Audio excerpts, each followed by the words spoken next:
Veltar looked at the star chart on his screen for the 100th time that day. The map showed thousands of star systems, trade routes, and colony worlds spread across the galaxy. But there was something wrong with it.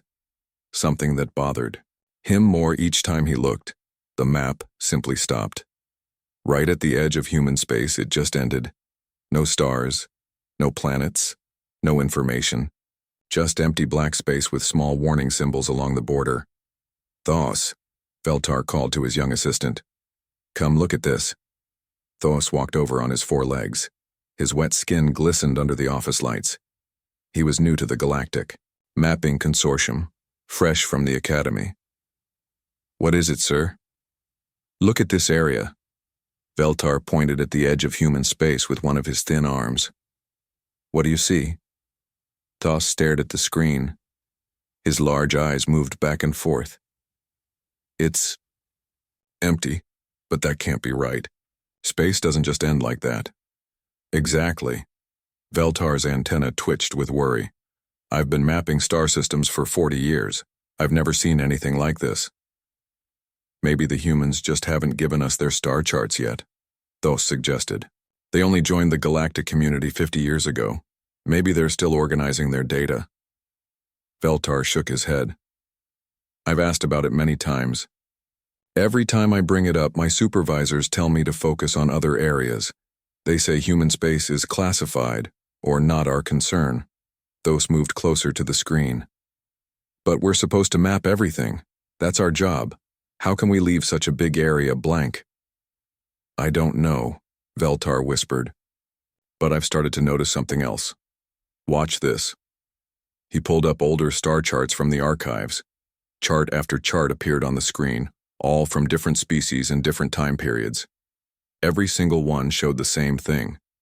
The area that was now human space was always blank, always marked as dangerous or forbidden. "This is strange," Thos said. "Even the old Zenthari Empire maps show nothing in that area, but they mapped everything else perfectly." Veltar nodded. The Zenthari were the best mappers in the galaxy before they disappeared. If they left an area blank, there was a reason. Across the office, Kiran sat at her desk. She was the human liaison officer, assigned to help the consortium with any questions about human territory. She appeared to be working on her computer, but she was actually listening to every word Veltar and Thos were saying. Kiran looked normal for a human. Average height, brown hair, friendly smile. She had been working at the consortium for 3 years. Everyone liked her. She was helpful and polite. She never caused problems. But Kiran was not what she seemed. Her real job was to watch the other species, to see what they learned about human space, to make sure they didn't ask too many questions. "Thos," Veltar said quietly, "I want to show you something, but you must promise not to tell anyone." "I promise, sir." Veltar opened a locked drawer in his desk. He pulled out an old data crystal. "I found this in the deep archives last month. It's very old. From before humans joined the galaxy." He put the crystal into his computer. A new star chart appeared. This one was different. The area that was now human space was full of stars and planets, dozens of systems, multiple trade routes, several major colony worlds. "Look at this." Veltar pointed at the screen. This area wasn't empty. It was full of life. Multiple species lived there. The Kethari had 12 systems. The Moltic had an entire sector. There were trading stations, research facilities, even a few resort worlds. Thos stared at the map with wide eyes. "Where did they all go?" "That's what I want to know," Veltar said. "According to this chart, over 40 different species had territory in what is now human space. Some of them had been there for thousands of years." Kiran stopped typing. She turned slightly in her chair to listen better. "But sir," Thos said, "what happened to them? Species don't just disappear. Even if they move to new territory, there would be records. Old bases, something." "I've been looking for records," Veltar said. "I can't find anything. It's like they never existed, but this map proves they did exist. So where are they now? Maybe they moved to other parts of the galaxy," Thos suggested. "Maybe when humans arrived, they just relocated?" 40 species, all at the same time, and left no trace? Veltar shook his head. That doesn't make sense. Kieran quietly opened a communication channel on her computer. She typed a short message. Archive search detected. Veltar has pre-contact chart.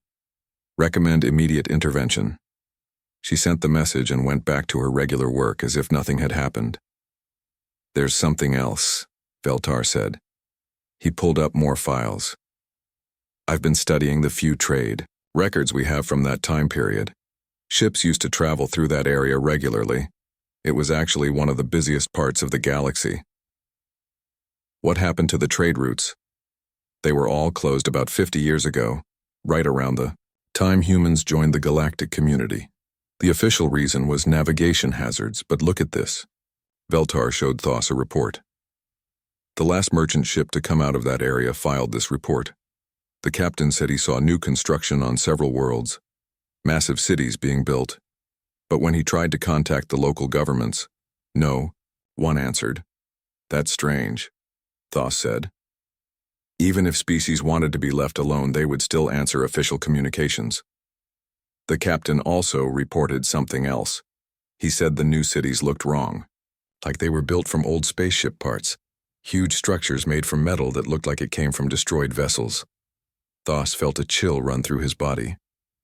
You think something happened to all those species? I think humans know what happened, Veltar said. And I think that's why our government doesn't want us looking too closely at their territory. At that moment, Kieran's computer chimed softly. She had received a reply to her message. Response team dispatched. Maintain surveillance. Kieran smiled and continued working. In a few hours, Veltar would receive new orders. He would be transferred to a different department. His research would be classified and locked away. Thos would be given a stern warning about asking too many questions. This had happened before. It would happen again. Humans were very good at keeping their secrets safe. But for now, Veltar and Thos continued looking at the old star chart. They studied the names of worlds that no longer existed. They wondered about species that had vanished without a trace. They had no idea that the friendly human woman across the office was already arranging for their silence. The galaxy was a safer place when certain questions remained unasked. The trading station at Border's Edge floated in space like a small metal city. Ships from dozens of species docked at its ports every day. Traders came here to buy and sell goods from across the galaxy. But they all followed one simple rule: never cross the border into human space. Rixal sat in the station's main bar, drinking with his crew. He was old for his species, with gray scales and tired eyes. He had been trading in this sector for over 60 years. He knew things that younger traders had forgotten. Tell us the story again, said Nala, his newest crew member. She was young and curious, with golden fur and bright green eyes. About the old trade routes. Rixal took a long drink and looked out the window at the empty space beyond the station. You really want to hear it again? Please, Nala said. I still don't understand why we can't trade with humans directly. They seem nice enough when they come to the station. The other crew members leaned in to listen. Even though they had heard the story before, they never got tired of it. All right, Rixal said. But remember, this was before your time. Before any of your times. This was when my grandfather was still alive. He pointed toward the border of human space. 50 years ago, that wasn't empty space. That was the Grand Circuit, the richest trade route in the galaxy. My grandfather's ship used to make regular runs through there. What was it like? Nala asked. Beautiful, Rixal said with a sad smile. There were trading stations everywhere. The Kethari made the finest crystal sculptures. The Multic grew food that could feed entire worlds. The Zeph had technology that seemed like magic. Where are they now? Nala asked. Rixal's smile faded. Gone. All of them. He pulled up an old hologram on his personal device. It showed a busy trading station surrounded by colorful ships. This was Harmony Station. It was right in the middle of what is now human territory. Over 1 million beings lived and worked there. The crew stared at the image. The station looked beautiful and peaceful. "What happened to it?" asked Jorik, the ship's engineer. "No one knows for sure," Rixal said. "My grandfather was there just 2 weeks before it went silent. Everything seemed normal. Business was good, people were happy." "Silent?" Nala asked. The station stopped answering communications. Ships that went to check on it never came back. Within a month, the entire sector was marked as dangerous. No one was allowed to go there anymore. Rixal put away the hologram. "My grandfather used to say that something was changing in that part of space. Ship captains would report strange things. New construction on planets that had been empty for centuries. Massive projects that no one could explain." "Maybe the local species were just building new cities," Nala suggested. "That's what everyone thought at first," Rixal said. "But then the reports got stranger. Captains said they saw cities made from spaceship parts. Huge towers built from the hulls of destroyed vessels. Monuments that looked like they were made from melted starship engines. The crew exchanged nervous glances. And then the humans showed up," Rixal continued. "They were new to space travel. No one had ever seen them before. They said they came from a small planet on the edge of that sector." "That doesn't sound so bad," Nala said. "No, it didn't," Rixal agreed. "They seemed friendly. They wanted to trade. They were polite and respectful, just like they are now." He paused and looked around the bar. But strange things kept happening. More stations went silent. More ships disappeared. And every time, humans were the last ones to leave the area. "You think humans had something to do with it?" Nala asked. "I think humans are the reason we're all still alive," Rixal said quietly. "My grandfather told me something before he died. He said he saw a human ship once just after Harmony Station went dark. The ship was beautiful and clean, like all human ships. But it was carrying cargo pods made from Cathari crystal technology. Technology that should have been impossible for humans to have." The crew was quiet now. Even the noise from the rest of the bar seemed distant. The last merchant convoy to make it out alive was the Lucky Strike fleet. Rixal continued. 7 ships carrying luxury goods. Only 2 made it back. The captain of the lead ship filed a report that was classified immediately, but my grandfather knew someone who had read it. "What did it say?" Nala whispered. "The captain said they found worlds that had been completely changed. Cities where cities had never been before. Industrial complexes built from the shells of alien ships. And monuments." "What kind of monuments?" "Monuments made from crystallized alien souls," Rixal said. "That's what the report claimed. Structures that glowed with the life force of entire extinct species." Nala felt her fur stand on end. "That's impossible." "Maybe," Rixal said. But the captain also reported seeing human children playing in gardens made from alien bones. Parks, where the trees were actually crystallized alien nervous systems. At that moment, the bar's lighting dimmed. An announcement came over the speakers. "Human merchant vessel requesting docking permission. All traders please prepare standard welcome protocols." The entire bar went quiet. Every conversation stopped. All eyes turned to look out the windows. At the approaching ship, the human ship was beautiful. Clean white hull with graceful curves. It moved through space like it was dancing. Nothing threatening about it at all. "That's Captain Do-hyun," Rixal said quietly. "He's been trading here for 5 years, always polite, always fair, never causes trouble." "He sounds nice," Nala said. "He is nice," Rixal agreed. "But watch what happens when he docks." 20 minutes later, Captain Do-hyun entered the bar. Was tall for a human with kind eyes and an easy smile. He wore simple clothes and carried himself like any normal trader. "Good evening, everyone," he called out cheerfully.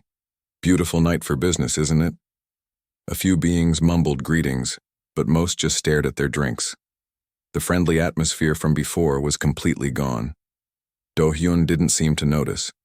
He walked to the bar and ordered a drink. He chatted pleasantly with the bartender about trade prices and shipping schedules. Everything about him seemed normal and harmless. But Nala noticed something strange. Every alien in the bar was sweating, even the ones whose species didn't normally sweat. Their hands shook when they lifted their drinks. Some were having trouble breathing. Why is everyone so scared? Nala whispered to Rixal. Because we're prey animals, Rixal whispered back. And he's a predator. Even if he's being friendly, our instincts know what he is. But he's just a traitor. Is he? Rixal pointed to the window. Look at his ship again. Nala looked. The ship still looked beautiful and peaceful. But now she noticed things she had missed before. The hull wasn't just white metal. It was made from some kind of organic material. And those graceful curves weren't random. They looked like they were made from bent and shaped alien bones. His ship is made from other ships, Rixal whispered. Recycled alien technology, reshaped and rebuilt into something new. Captain Do-hyun finished his drink and walked toward the exit. As he passed their table, he smiled at Nala. New to the border trade, young one? Yes, sir, Nala managed to say. Wonderful, Do-hyun said. It's always nice to see fresh faces out here. Just remember the golden rule of border trading. What's that, sir? Do-hyun's smile never wavered. Stay on your side of the line. It's much safer that way. He left the bar. Within minutes, his ship undocked and disappeared into space. The bar slowly came back to life. Conversations resumed. But everyone looked tired now, like they had just survived something dangerous. Now you know, Rixal said to Nala. That's why we don't cross the border. That's why the star charts stop at human space. Some questions are too dangerous to ask. Nala nodded. She was starting to understand. The Galactic Military Academy floated in neutral space, far from any one species' territory. Here, the best warriors from across the galaxy came to learn and train together. It was supposed to be a place of honor and friendship between different species. Corvin stood in the main training hall, surrounded by young cadets from dozens of worlds. He was huge even by his species' standards, with thick armor plates covering his body and 4 powerful arms. He had never lost a fight, not once in 30 years of combat. Today we have a special lesson, announced Commander Velkas, the Academy's head instructor. We're going to learn about human combat techniques. The cadets looked confused. Humans were new to galactic society. Most species saw them as weak and primitive. Their technology was basic. Their ships were simple. They had only been in space for a few hundred years. With respect, Commander, Corvin said in his deep voice. What? Can humans teach us about combat? They barely know how to fly between stars. That's exactly why this lesson is important, Commander Velkas replied. Today, Instructor Minho will demonstrate human fighting methods. A door opened at the far end of the hall. A human walked in. He was average height and build, with short black hair and calm eyes. He wore simple training clothes and carried no weapons. He looked completely ordinary, the cadets whispered to each other. This human looked even weaker than they had expected. Some of them started to laugh. This is Instructor Minho, Commander, Velkas announced. He has been studying galactic combat methods for the past year. He will show us how humans approach warfare. Minho bowed politely to the class. Thank you for having me, he said in a quiet voice. I look forward to learning with all of you. Corvin stepped forward. Human, I challenge you to a demonstration match. Let's see what your species can do. The other cadets cheered. This would be entertaining. Corvin was a legend. He had defeated opponents twice his size. He had won tournaments across the galaxy. This small human would be lucky to last 10 seconds. Minho looked at Corvin thoughtfully. Are you sure? I don't want to hurt you. The cadets laughed louder. The human was worried about hurting Corvin? That was the funniest thing they had ever heard. I accept your challenge, Corvin said with a grin. Try not to cry when you lose. They moved to the center of the training mat. Corvin took a classic fighting stance, all 4 arms ready for combat. His armor plates shifted to protect his vital areas. He had fought this way thousands of times before. Minho just stood there. His hands hung loose at his sides. He looked relaxed, almost bored. Begin, Commander Velkas called out. Corvin charged forward with a roar. He was fast for his size, moving like a force of nature. His 4 arms swung in perfect coordination, each strike powerful enough to break steel. The fight lasted exactly 3 seconds. When it was over, Corvin lay on the ground unconscious. All 4 of his arms were broken in multiple places. His armor was cracked and dented. He was bleeding from cuts that had appeared so fast no one had seen them being made. Minho stood over him, completely unharmed. He wasn't even breathing hard. The training hall was dead silent. "Medical team to the training hall," Commander Velkas said quietly into his communicator. The cadets stared at Minho in shock. What had just happened? How had the human moved so fast? How had he broken through Corvin's armor so easily? "That was a basic defensive response," Minho said to the class. "In human combat training, we call it a gentle warning. I was trying very hard not to seriously injure your friend." "Gentle?" squeaked a small alien cadet. "You destroyed him." "No," Minho said calmly. "If I had wanted to destroy him, there would be nothing left to heal. This was just a polite way to end the fight quickly." Medical staff rushed in and began treating Corvin. They said he would recover, but it would take weeks. "How?" asked a cadet from the energy-based species. "How did you move so fast? How did you know exactly where to strike?" Minho looked at the young alien with patient eyes. "Your friend telegraphed his attacks very clearly. His stance showed me exactly what he was planning to do. His armor had weak points that were easy to see. His movements were predictable." "But you're just human," another cadet said. "Your species has only been in space for a few hundred years. How can you be so advanced at combat?" "Time doesn't matter," Minho replied. "Experience matters. Humans have been fighting for our entire existence. We've had wars that lasted centuries, conflicts that involved entire continents. We've learned to fight in every environment, against every type of enemy." Commander Velkas stepped forward. "Class dismissed. Medical staff, please tend to Cadet Corvin." As the cadets filed out, they whispered nervously to each other. This wasn't what they had expected. This human had just defeated their strongest warrior like he was swatting an insect. But one cadet stayed behind. Zephys was an energy being, pure thought-given form. She didn't have a physical body like the others. She existed as a glowing cloud of intelligent light. "Instructor Minho," Zephys said, "may I ask you a question?" "Of course."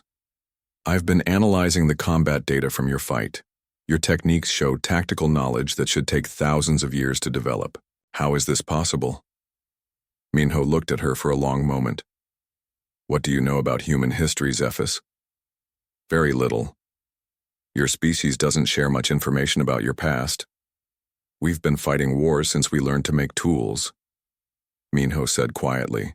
"We've fought over territory, resources, ideas, and beliefs. We've developed weapons that can destroy entire planets. We've created strategies that can eliminate entire species." Zephys's light flickered nervously. "That seems excessive." "Perhaps," Minho agreed. "But it taught us something important. When humans fight, we don't fight to win. We fight to make sure the enemy can never threaten us again." "You mean you fight to defeat your opponents?" "No," Minho said. "We fight to erase them, completely. When a human military unit engages an enemy, the goal isn't victory. The goal is the total elimination of the threat. Forever." Zephys's energy patterns showed deep concern. "What about prisoners? Surrender? Negotiation?" "Those are concepts for conflicts between humans," Minho explained. "When we fight other humans, we understand the rules. We share the same basic nature, but when we fight something that might threaten humanity's survival," he shrugged, "different rules apply." "What rules?" Minho was quiet for a moment. "The only rule is that humanity survives. Everything else is negotiable." Zephys felt something she had never experienced before. Fear. "Instructor, are you saying that humans see all other species as potential threats?" "Not at all," Minho said with a smile. "We see other species as neighbors, friends, trading partners, allies, as long as they don't threaten us." "And if they do threaten you?" Minho's smile didn't change, but his eyes went cold. Then they become problems to be solved. And humans are very good at solving problems permanently. Later that night, Zephys filed a report with her government. She recommended that all species maintain current policies regarding human territory. She suggested that trade relations continue as normal, but that no species should ever consider military action against humanity. Her report ended with a simple statement: humans do not fight wars, they fight extinctions. It is strongly advised that we never give them a reason to fight us. The next day, Corvin woke up in the medical bay. His arms were in healing pods and his armor had been completely replaced. The first thing he asked about was the human who had defeated him. Where did he learn to fight like that? Corvin asked the medical technician. I don't know, the technician replied. But I heard some of the instructors talking. They said human children learn basic combat before they learn to read. Every human is trained in warfare from birth. Corvin lay back in his bed and stared at the ceiling. He had spent 30 years becoming the perfect warrior. He had dedicated his life to combat. But in 3 seconds, a human had shown him that he was just an amateur. For the first time in his life, Corvin was glad that humans seemed to like peace. He hoped they would continue to like it for a very long time.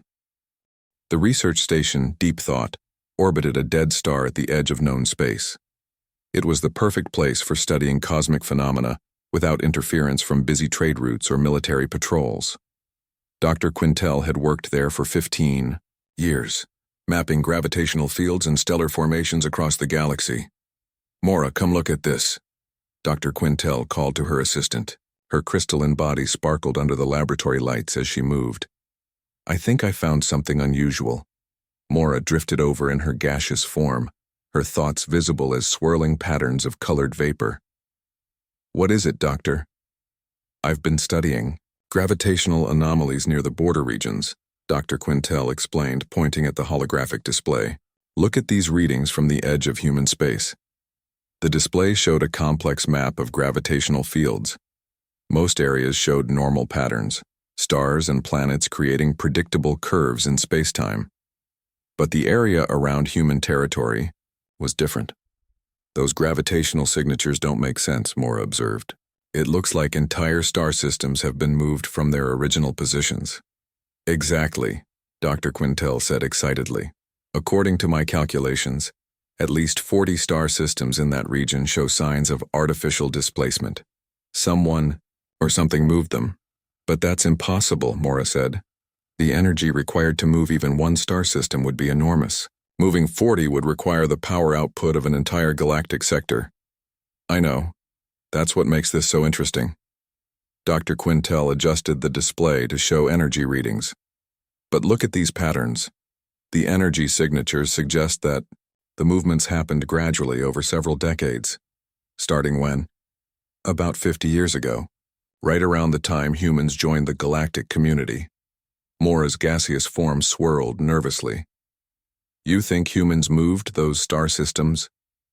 I think someone did. And humans are the only species with territory in that area now. Dr. Quintel was so focused on her work that she didn't notice the new arrival until she heard footsteps behind her. Fascinating research, said a friendly voice. Dr. Quintel turned around to see a human woman standing in the laboratory doorway. She was average height with long black hair and kind eyes. She wore the standard uniform of a galactic research coordinator. I'm Jiwon, the human said with a warm smile. I'm here from the Interspecies Scientific Cooperation Office. I heard you were studying gravitational anomalies in our region. Oh, hello, Dr. Quintel said, surprised. I wasn't expecting a visit from the ISCO. Is there a problem with our research? Not at all, Jiwon said cheerfully. We just like to keep track of scientific work near human territory. Sometimes we can provide helpful information. Mora drifted closer to her boss.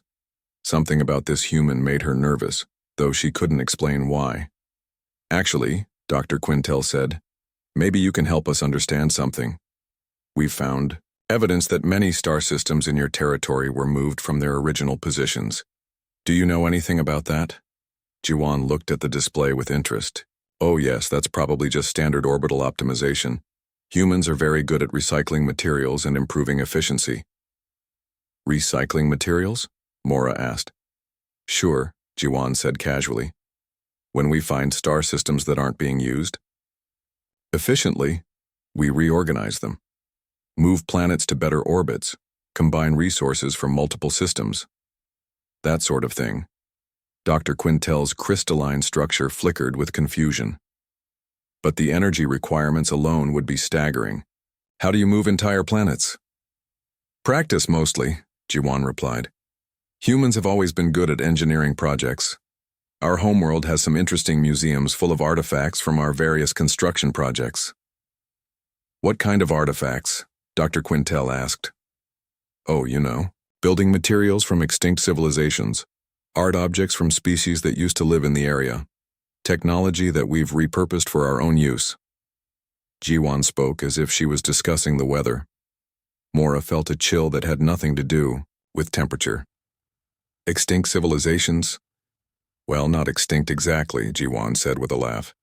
Just no longer actively using their original materials. Humans are very good at finding new uses for old things. Dr. Quintel pulled up more data. According to our readings, there used to be major population centers in at least 12 of those star systems. Industrial complexes, space stations, entire cities. What happened to all of that? Absorbed into new projects, Jiwan said simply. When we optimize a star system, we don't waste anything. Every piece of technology, every building material, every cultural artifact gets incorporated into our new designs. And the people who built those cities? Mora asked quietly. Jiwan paused for just a moment. They contributed to humanity's growth and development. Their knowledge became part of our knowledge. Their achievements became part of our achievements. In a way, they live on through us. Dr. Quintel's analysis programs were running in the background, processing more and more data. Jiwan, I'm detecting some very strange energy signatures from your territory. Quantum resonance patterns that match the life force signatures of dozens of different species. But according to galactic records, those species don't exist anymore. Interesting, Jiwan said. You have very sensitive equipment. These readings suggest that the actual biological essence of these species is somehow preserved in your technology.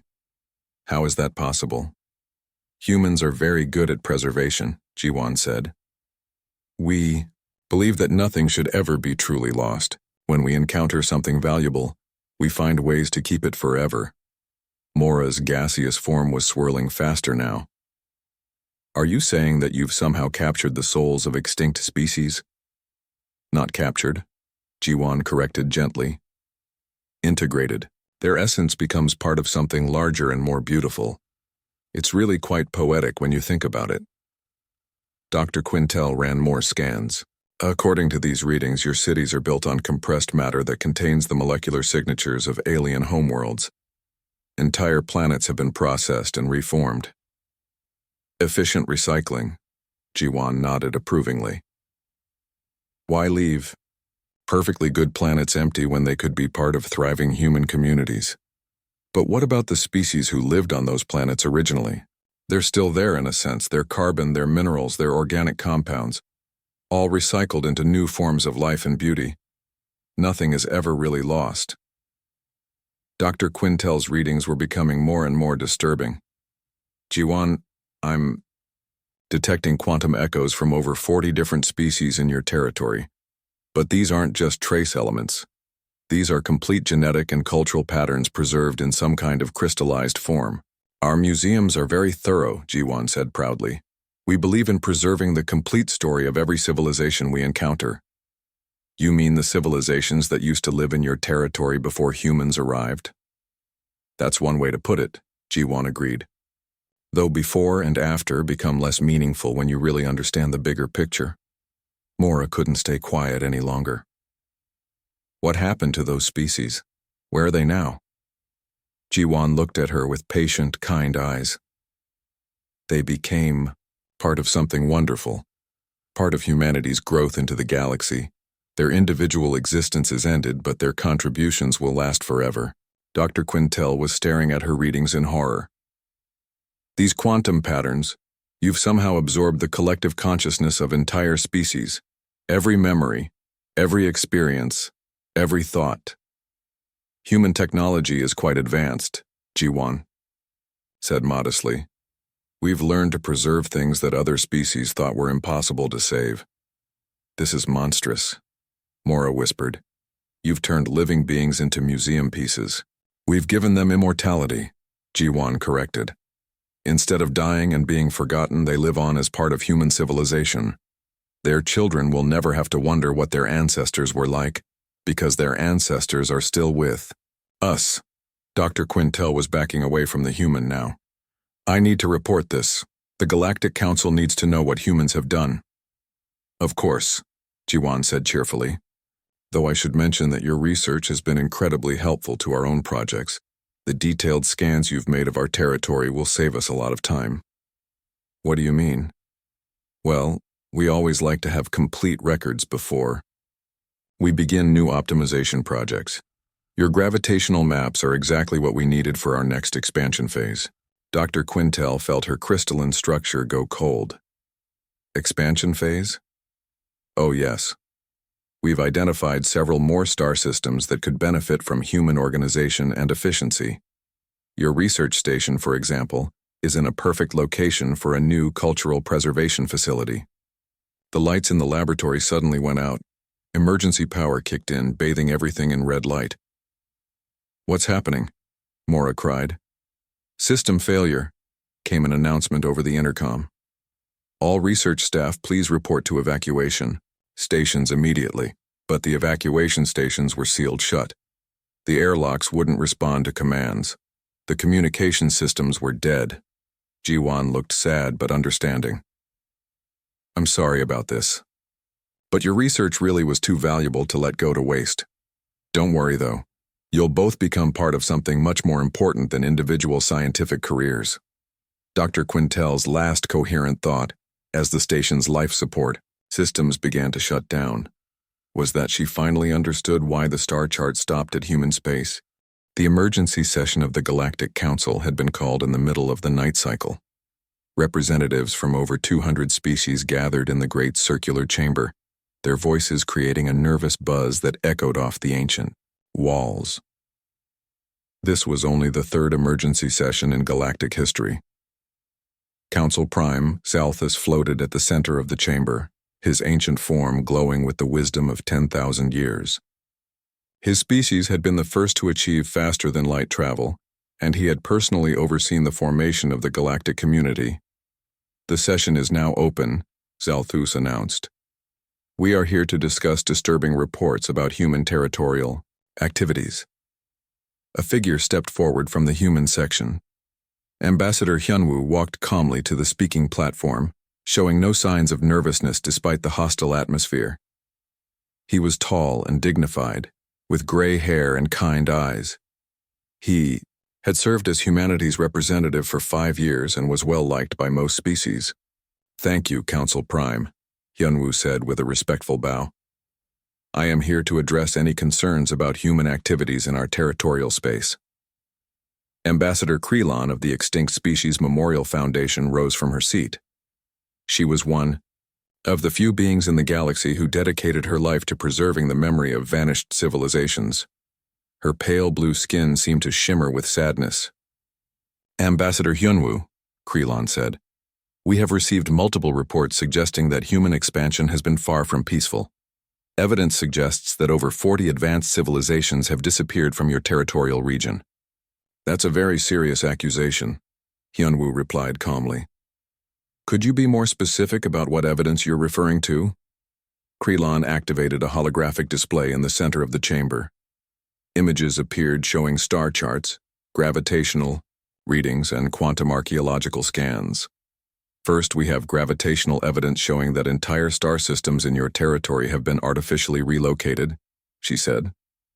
This would require technology far beyond what humans possessed 50 years ago. Hyunwoo nodded thoughtfully. Humans have always been innovative with engineering projects. We believe in making efficient use of natural resources. Second, Krelon continued, we have quantum archaeological evidence showing that your worlds contain the compressed molecular remains of other species' homeworlds. The chamber fell silent. Several representatives made shocked, gasping sounds. Recycling is very important to human culture, Hyunwoo said pleasantly. We don't believe in waste. When we find unused materials, we incorporate them into our communities. Unused materials? Krelon's voice was shaking now. These were living worlds with billions of inhabitants. Were being the important word, Hyunwoo replied. Those populations are no longer actively using those resources, so we found new purposes for them. Council Prime Zalthus leaned forward. Ambassador, are you confirming that humans have destroyed other civilizations? Not destroyed, Hyunwoo said carefully. Integrated, absorbed, preserved for future generations. Nothing was lost. Everything was simply reorganized into more efficient forms. Another representative stood up. What about the beings who lived on those worlds? What happened to them? They became part of human civilization, Hyunwoo explained. Their knowledge, their culture, their biological essence, all preserved in our museums and cultural centers. In many ways, they achieved a form of immortality. The chamber erupted in horrified voices. Representatives from dozens of species began shouting questions and accusations. Council Prime Zalthus called for order. Silence, Zalthus commanded. Ambassador Krelon, please continue with your evidence. Krelon's hands were shaking as she brought up the final set of data. This is the most disturbing evidence of all.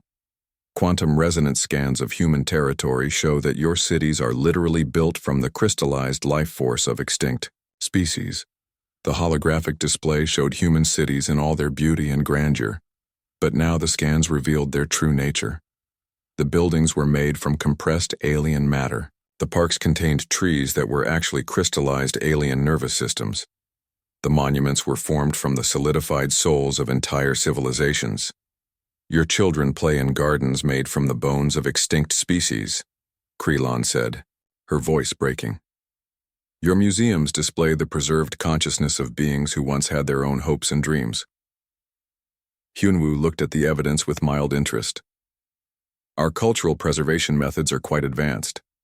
We believe that the experiences and achievements of other species should never be forgotten. You've turned living beings into decorations, shouted a representative from the Theta Collective.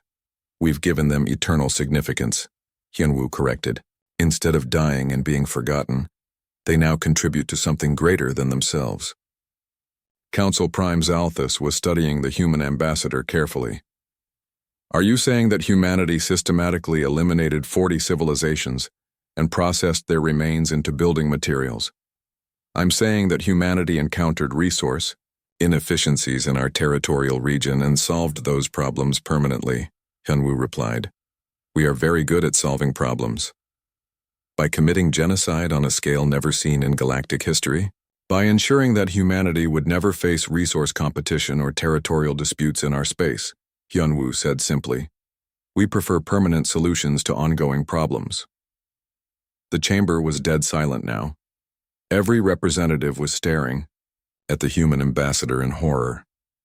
What about their cultures, their art, their philosophies? Asked a representative from the academic collective. All preserved in human museums, Hyunwoo said proudly. Human children can experience the complete cultural heritage of 40 different species. They can walk through perfect recreations of alien cities, speak with preserved alien consciousness, even experience alien emotions through our neural integration systems. You mean you've enslaved their souls? We've given them purpose, Hyunwoo corrected. Instead of being lost to time, they educate and inspire human children. They will exist as long as humanity exists. Ambassador Krelon was crying now, her tears glowing blue in the chamber's light. How could you do this? How could any species be so cruel? Hyunwoo looked genuinely puzzled by the question. Cruel? We preserved them. We honored their achievements. We made sure they would never be forgotten. How is that cruel? Because you murdered them first. We eliminated inefficiency, Hyunwoo said patiently. When multiple species compete for the same resources, conflict is inevitable. We simply resolved all future conflicts in advance. Council Prime Zalthus was ancient and had seen many terrible things in his long life, but this was beyond anything he had imagined. "Ambassador," he said slowly, "are you saying that humanity views all other species as potential resource competition?" "Not at all," Hyunwoo said with a warm smile. "We view other species as valued neighbors and trading partners. As long as they don't compete with us for resources or territory, there's no problem. And if they do compete, then they become efficiency problems to be solved," Hyunwoo said simply. "And humans are very good at solving problems permanently." "Is that a threat?" "It's a statement of fact," Hyunwoo replied calmly. "Human civilization has only one non-negotiable principle. Humanity must survive and prosper. Everything else is open to discussion." The representatives were looking around the chamber nervously now.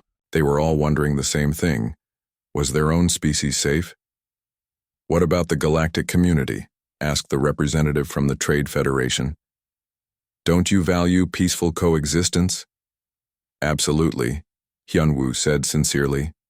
"Peace is very efficient.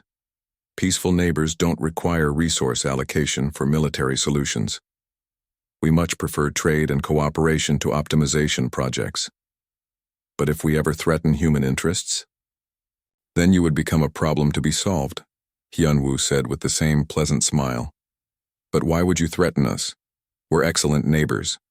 We trade fairly, we honor our agreements, and we never cause trouble." Council Prime Zalthus made a decision that would shape galactic policy for centuries to come.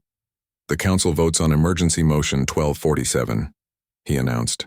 "All research into human territorial activities is hereby classified at the highest level. All star charts will continue to show human space as restricted territory.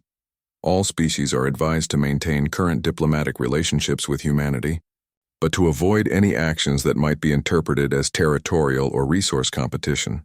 The vote was unanimous.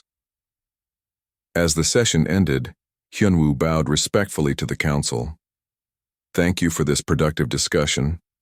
Humanity looks forward to continued peaceful relations with all galactic species." He walked calmly from the chamber, leaving behind a room full of terrified representatives who now understood why the star charts stopped at human space. Later that day, new diplomatic guidelines were issued to every species in the galaxy.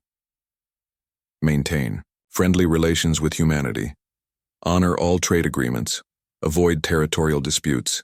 Never question human activities within their designated space. Report any research into human territorial history to Council Security immediately. The final line of the guidelines was simple but clear. Remember, humanity values peaceful neighbors above all else. It is strongly recommended that we remain peaceful neighbors forever, and so the galaxy learn to live with the truth.